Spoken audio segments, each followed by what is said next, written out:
வணக்கம் நண்பர்களே. தமிழ் சினிமாவோட வரலாற்றை எடுத்து பார்த்தா சில படங்கள் வெறும் படமா மட்டும் இருக்காது, அது ஒரு பாடமா இருக்கும். அப்படிப்பட்ட ஒரு காவியத்தை பற்றி தான் இன்னைக்கு நம்ம பேச போறோம். ஒரே மேடையில தமிழ் சினிமாவின் பிதாமகன் ஜே.வி. மெய்யப்ப செட்டியார், நடிப்பு சக்கரவர்த்தி நடிகர் திலகம் சிவாஜி கணேசன், மெல்லிசை மன்னர் எம்.எஸ். விஸ்வநாதன், கவிஞர் வாலி, அப்புறம் கிருஷ்ணன் பஞ்சு, இவங்க எல்லாரும் ஒன்னா சேர்ந்தா எப்படி இருக்கும்? அந்த பிரம்மாண்ட கூட்டணி கொடுத்த கிளாசிக் ஹிட் படம் தான் உயர்ந்த மனிதன். நடிகர் திலகத்தோட 125வது திரைப்படம். பராசக்திக்கு அப்புறம் உருவான ஒரு மேஜிக். இந்த படத்துக்கு பின்னால இவ்வளவு சுவராசியமான கதைகள் இருக்கான்னு நீங்களே ஆச்சரியப்படுவீங்க. அந்த நாள் ஞாபகங்களை இப்போ ரிவைண்ட் பண்ணி பார்க்கலாம். வாங்க வீடியோக்குள்ள போகலாம். இந்த படத்தை ஒரு காவியம்னே சொல்லலாம். அதுதான் நடிகர் திலகத்தோட 125வது படமான உயர்ந்த மனிதன். பராசக்திக்கு அப்புறம் ஏவிஎம், என்.டி. கிருஷ்ணன் பஞ்சு அப்படின்னு அந்த மும்மூர்த்திகள் ஒன்னா சேர்ந்த படம் இது. இசையரசி பி. சுசீலாவுக்கு முதல் தேசிய விருதை அள்ளி கொடுத்த திரைப்படம் கூட. வாடியவர்கள் நானும் சிவாஜிக்கு தத்துவ பாட்டுல கிட் கொடுப்பேன்னு நிரூபிச்ச படம். இந்த படத்தோட கதை உருவான விதத்தை பத்தி பார்த்தா 1966வது வருஷம். ஏவிஎம் நிறுவனம் அப்ப ஹிந்தி படங்கள்ல ரொம்ப பிஸியா இருந்தாங்க. கல்கத்தா ஆபீஸ் மேனேஜர் ஐயர் ஒரு நாள் சரவணன் சார் கிட்ட பேசுறப்ப, இங்கே உத்தர் புருஷ் அப்படின்னு ஒரு பெங்காலி படம் செம ஹிட்டு, கதையும் சூப்பர், இதை தமிழ்ல எடுத்தா கண்டிப்பா ஜெயிக்கும்னு சொன்னார். உடனே ஏவிஎம் சகோதரர்கள் கல்கத்தா போய் அந்த படத்தை பார்த்தாங்க. பார்த்துட்டு அவங்களுக்கு ரொம்ப பிடிச்சு போச்சு. இதை பத்தி மெய்யப்ப செட்டியார்கிட்ட பேசியிருக்காங்க. அவர் பார்க்கறதுக்காக அந்த படத்தோட பிரிண்டை வாங்கிட்டு வந்தாங்க. ஜாவர் சீதாராமன் அந்த திரைக்கதையை நம்ம ஊர் ரசிகர்களுக்கு ஏற்ற மாதிரி பக்காவா செதுக்குனார். சிவாஜி உள்ள வந்த கதை கிருஷ்ணன் பஞ்சுன்னு முடிவாயிடுச்சு. ஆனா ஹீரோ யாரு? எல்லோரும் ஒரு மனசா சொன்ன ஒரே பேரு நடிகர் திலகம். ஆனா அங்கதான் ஒரு சிக்கல். 1962 பார்த்தால் பச்சை தீரும் படத்துக்கு அப்புறம் ஏவிஎம்முக்கும் சிவாஜிக்கும் இடையில ஒரு சின்ன மனஸ்தாபம். ஆனா மெய்யப்ப செட்டியார் சரவணன் கிட்ட நீயே நேர்ல போய் பேசி இதை சரி பண்ணு அப்படின்னு சொல்லிட்டார். சரவணன் சாரும் அவரோட சகோதரர்களும் அன்னையிலும் போனாங்க. அப்ப சிவாஜி சாருக்கு டைபாய்டு காய்ச்சல். ஆனாலும் பழைய கசப்பையெல்லாம் மனசுல வச்சுக்காம ஏவிஎம் மேல இருந்த மரியாதையால நடிக்க சம்மதம் சொன்னார். சம்பளம் பத்தி கூட பேசல.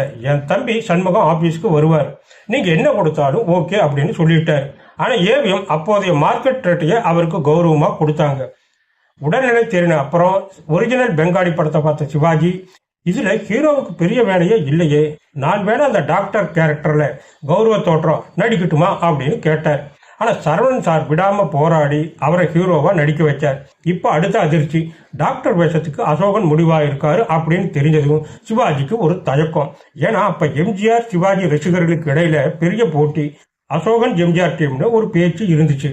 தேர்தல் பிரச்சாரத்துல அசோகன் சிவாஜி பத்தி தப்பா பேசினதா ஒரு வதந்தியும் இருந்துச்சு. ஆனா சரவணன் சாருக்காக சிவாஜி சம்மதம் சொன்னார்.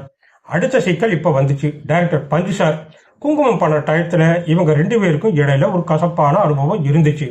இதையெல்லாம் தாண்டி சினிமா தான் முக்கியம்னு சிவாஜி சார் ஒத்துக்கிட்டார். படத்துக்கு உயர்ந்த மனிதன் அப்படின்னு பேர் வச்சாங்க. காதலி வேஷத்துக்கு புதுமுகம் வாணிஸ்வரி, கௌரவமான மனைவி வேஷத்துக்கு சௌகார் ஜானகி, நண்பரா மேஜர் சுந்தரராஜன், அவரோட மகளா பாரதின்னு பெரிய கூட்டமே சேர்ந்துச்சு.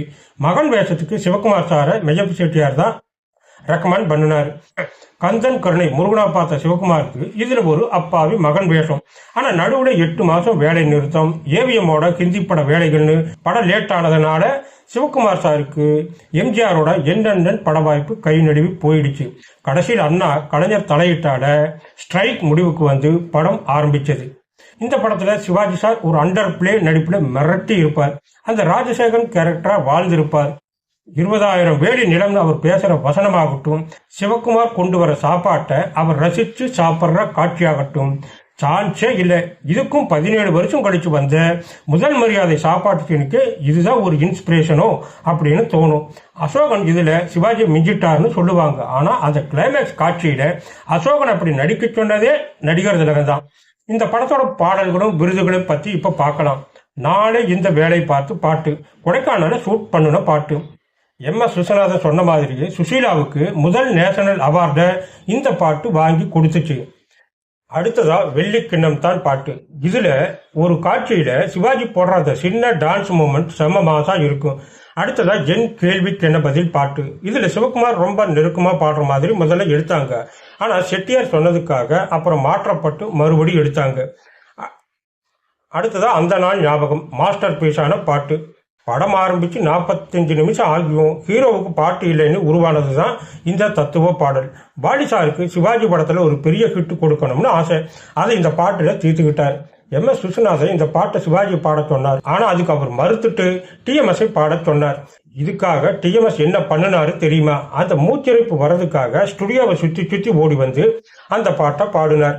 பாடல்ல சிவாஜி சாரோட நடிப்பு, அப்பா அந்த நடை, அந்த வாக்கிங் ஸ்டிக், உயர்ந்தவன் சொல்றப்ப குச்சியை மேல தூக்குறதும், தாழ்ந்தவன் சொல்றப்ப கீழே காட்டுறதுமா, அந்த ஊன்றுகோலையும் ஒரு நடிகனா மாத்தி இருப்பார்.